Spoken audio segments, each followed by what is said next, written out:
In less than a week, Pope Francis will be travelling to Ireland to attend the World Meeting of Families. It will be the first time a Pope has visited Ireland since Pope John Paul II's visit 39 years ago, when a third of the population had turned out to see the Holy Father.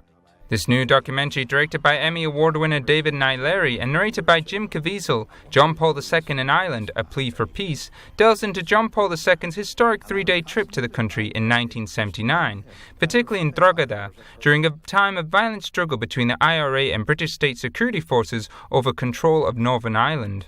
It's really an untold story. People are really unaware of the ways in which it planted the seeds of peace. And it was a story that lived in the hearts of those who were influenced, and we wanted to give them a chance to share their story and to tell the world about his speech in Drogheda and how his crusade for peace that became part of his entire incredible 26-year papacy also made a great impact in Ireland.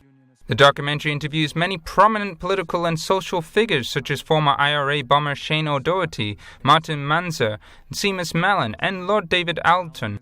Breathed life into the gospel values of peace and reconciliation. He breathed life into the skeleton. He enfleshed it. His appeal did have an impact in relation to the Northern Ireland conflict.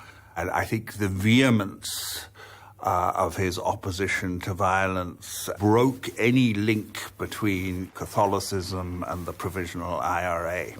The documentary also unveils new archival evidence detailing the hidden role John Paul II played in the secret talks between opposition leaders for peace in Northern Ireland. Pope Francis will be planting seeds the same way John Paul II did. And what are the seeds he's planting? And what kind of harvest will he reap? It's another point of reflection as we see Pope Francis visit Ireland. At an intense time for the Church in Ireland with the abuse scandals and legislation of abortion, this film hopes to show the positive impact a papal visit had on Ireland last time. That would make a negotiating table